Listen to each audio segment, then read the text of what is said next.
El aula que no aparecía en los planos. Acepté hablar con usted porque ya no existe la escuela. La demolieron hace 6 años y, aún así, sigo soñando con ella. Cuando yo era niño, nuestra escuela estaba aislada entre montes y campos. Un solo edificio de 2 plantas, viejo, de madera, con pasillos largos que crujían incluso cuando nadie caminaba. Éramos pocos alumnos. Todos nos conocíamos. Todos sabíamos cuando algo no encajaba. Y aún así, nadie dijo nada. Todo comenzó durante el invierno de 1989. Algunas mañanas, al llegar temprano, notábamos que una de las aulas del fondo estaba abierta, aunque nadie tenía llave. Era un salón que, según los planos oficiales, no existía. No aparecía en los registros antiguos, ni en los mapas del edificio. Pero ahí estaba. Dentro no había escritorios normales. Solo mesas bajas, demasiado juntas, y marcas oscuras en el piso, como si algo pesado hubiera sido arrastrado una y otra vez. Los maestros nos prohibieron acercarnos. Eso, por supuesto, hizo que lo hiciéramos. Un día, durante el recreo, 5 niños entramos al aula. Yo estaba entre ellos.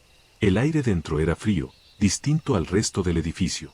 No olía a madera vieja, sino a metal húmedo. Entonces los vimos. Eran figuras humanoides, sentadas alrededor de las mesas bajas. No se movían al principio. Tenían cuerpos delgados, largos, cubiertos por algo oscuro, como ropa demasiado ajustada. Sus cabezas eran grandes, sin cabello, con rasgos apenas marcados. No tenían ojos visibles, pero sabían que estábamos ahí. Uno de ellos levantó lentamente la cabeza. Sentí un dolor agudo en la sien, como si algo me presionara desde dentro. De pronto entendí algo sin que nadie lo dijera. No estaban jugando. No estaban aprendiendo. Estaban observando. Uno de mis compañeros empezó a llorar. Otro gritó. En ese instante, las figuras se levantaron al mismo tiempo. No caminaron hacia nosotros. El espacio entre ellos y nosotros simplemente desapareció. Recuerdo caer al suelo. Recuerdo el zumbido. Recuerdo sentir que alguien revisaba mis pensamientos, como quien hojea un cuaderno usado. Después, nada. Despertamos en el patio, alineados, como si nada hubiera pasado. Los maestros dijeron que habíamos sufrido un desmayo colectivo. El aula del fondo estaba cerrada. Sellada. Esa misma semana, una pared fue levantada donde antes había una puerta. El aula dejó de existir. O eso dijeron. Años después, cuando la escuela fue demolida, uno de los obreros murió al caer por un hueco que no aparecía en los planos. Dicen que antes de morir gritó que había mesas y sombras bajo el suelo. Usted me preguntó si creo que esos seres eran extraterrestres. No lo sé. Solo sé que usaban nuestra escuela. Que observaban cómo aprendíamos. Cómo nos comportábamos. Cómo reaccionábamos al miedo. Y sé otra cosa más. Cada vez que paso frente a una escuela vacía, siento que alguien todavía está tomando notas. El sonido bajo el tatami. Antes de empezar, quiero dejar algo claro. No creo en historias de extraterrestres. O al menos, no creía, antes de que me visitaran.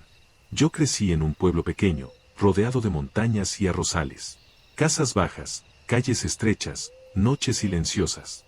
Cuando uno es niño ahí, aprende rápido que el silencio no siempre significa paz. Tenía 9 años cuando comenzaron los sonidos. Al principio era algo leve.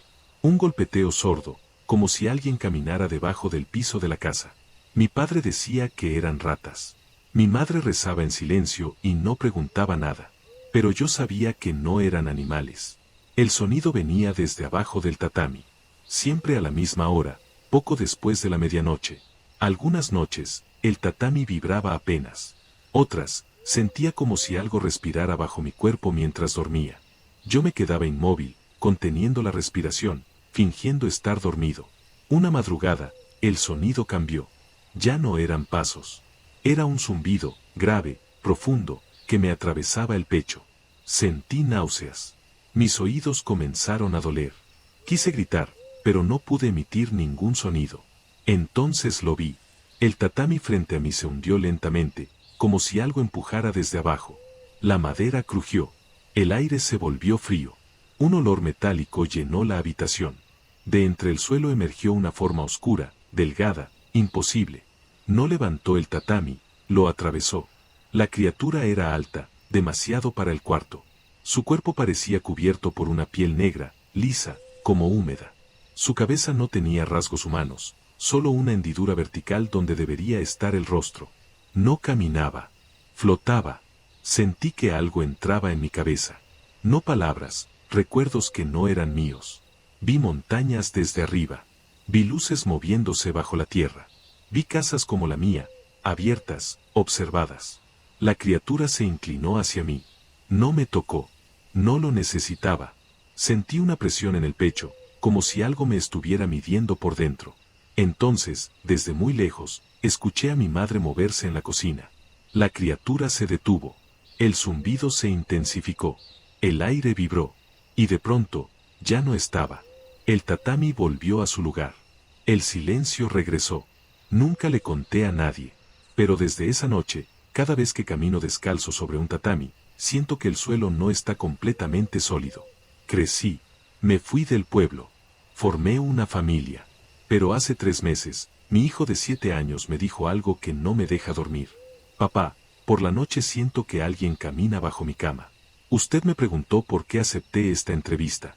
Porque sé que no fue una visita. Fue una inspección.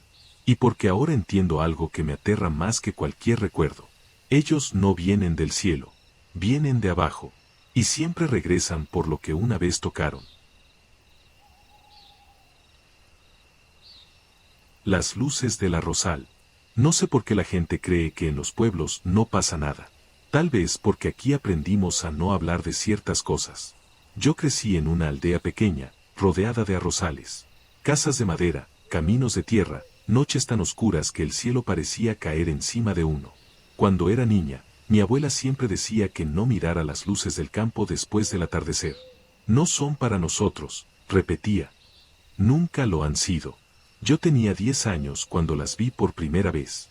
Al principio eran solo luces lejanas, flotando sobre el arrozal, como linternas moviéndose sin manos.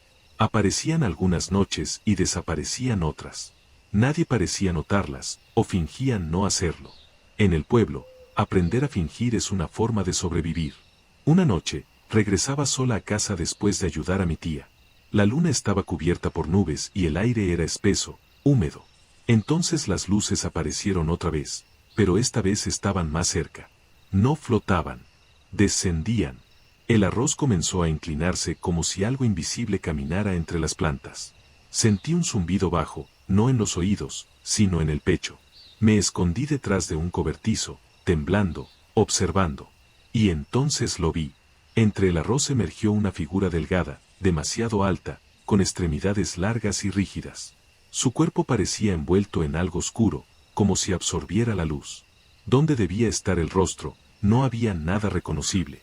Solo una superficie lisa que reflejaba débilmente las luces del campo. No caminaba. Se deslizaba. Sentí una presión en la cabeza, como si alguien empujara recuerdos que no me pertenecían. Vi el pueblo desde arriba. Vi casas abiertas como cajas. Vi personas durmiendo, observadas. La figura se detuvo. Giró lentamente hacia donde yo estaba escondida. En ese instante supe algo con absoluta claridad. Me había notado desde el primer segundo. Quise correr. Mis piernas no respondieron. El zumbido se volvió insoportable. Las luces comenzaron a girar sobre nosotros, formando un patrón imposible. Entonces escuché la campana del templo sonar a lo lejos.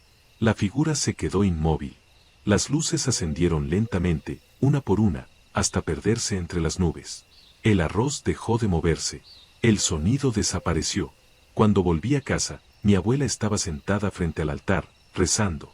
«¿Las viste, verdad?», me dijo sin mirarme. No respondí. Esa noche soñé que algo estaba parado junto a mi cama, observándome, no con ojos, sino con intención. Crecí. Me fui del pueblo. Juré no volver jamás. Pero hace un año regresé para el funeral de mi abuela. Esa misma noche, mientras caminaba por el viejo sendero, vi luces flotando otra vez sobre el arrozal. No me escondí. No corrí. Solo sentí un miedo antiguo, profundo, acompañado de una certeza que me hizo llorar. Ellos nunca se fueron. Solo esperaron. Porque en los pueblos como este, donde nadie mira demasiado al cielo, es más fácil volver. El campo rojo. Usted me preguntó por qué acepté hablar después de tantos años. La verdad es que ya no duermo. Y cuando uno deja de dormir, deja también de huir. Me llamo Takeshi. Y lo que voy a contarle ocurrió cuando yo tenía 7 años. Antes de ese día, mi vida era normal. Demasiado normal. Iba a la escuela, jugaba con mi mejor amigo Akira, regresábamos juntos a casa cruzando los campos. Siempre por el mismo sendero de tierra. Nunca pasó nada extraño ahí, hasta que empezó a pasar. Semanas antes del incidente, comencé a sentir algo difícil de explicar. No miedo exactamente, sino la sensación constante de estar siendo observado. Akira también lo sentía, aunque no quería admitirlo. Yo fingía ser valiente, pero por las noches despertaba siempre a la misma hora, 3:17 de la madrugada. Nunca supe por qué. Los animales del vecindario se comportaban raro. Los perros ladraban al cielo. Algunas mañanas aparecían gallinas muertas, sin heridas. Y en medio del campo apareció un círculo de pasto negro, como si la tierra se hubiera enfermado. Los adultos dijeron que no era nada. El día del incidente, el cielo estaba gris y el aire se sentía pesado, como antes de una tormenta que nunca llega. Akira y yo regresábamos de la escuela, hablando de cosas sin importancia. Recuerdo haber pensado que el camino estaba demasiado silencioso. Entonces, todo se detuvo. Los insectos dejaron de hacer ruido. El viento desapareció. Y escuchamos un zumbido, profundo, que vibraba dentro del pecho. Vimos la luz roja descender frente a nosotros. No cayó. No chocó. Aterrizó. El pasto se volvió negro al instante. Frente a nosotros flotaba una estructura metálica, redondeada, sin ventanas. Yo quise correr, pero mi cuerpo no me obedeció. Akira empezó a llorar. La nave se abrió. De su interior salió esa cosa. Era baja, de piel marrón rojiza, húmeda, con una cabeza demasiado grande y 3 protuberancias deformes. No tenía nariz. Sus ojos eran enormes, amarillos, y no parpadeaban. Nos miró como quien observa un objeto. Luego levantó el brazo y señaló a Akira. La criatura avanzó y lo tomó de la manga. Cuando lo tocó, Akira gritó como si algo le estuviera robando el calor del cuerpo. Yo no pensé, solo actué. Tomé una piedra y la lancé. Le di en la cabeza. La criatura chilló. No era un sonido vivo, era mecánico, antinatural. Soltó a Akira y se giró hacia mí. Nuestros ojos se encontraron. Y ahí entendí algo que nunca he podido olvidar. Sabía quién era yo. No con palabras, sino con imágenes. Vi lugares que no existen. Vi estructuras gigantes bajo cielos negros. Sentí una certeza absoluta, aquello no estaba perdido, estaba evaluando. Dio un paso hacia mí. Entonces escuchamos una voz humana llamándonos desde lejos. La criatura se detuvo. Miró la nave. Me miró otra vez. Y retrocedió. Entró en la estructura. La luz roja explotó en el aire y la nave se elevó hasta desaparecer. El sonido cesó. El mundo volvió. Los adultos solo encontraron un círculo de tierra quemada. Dijeron que imaginamos todo. Akira pudo seguir con su vida. Yo no. Desde ese día despierto muchas noches a las 3:17. Siento que alguien me observa desde la oscuridad. No lo veo, pero sé que está ahí. Usted me preguntó por qué creo que la criatura intentó llevarse a Akira y no a mí. Porque no era para mí. No todavía. Creo que yo solo era el que iba a recordar. Y créame, señor investigador, hay cosas que jamás deberían ser recordadas.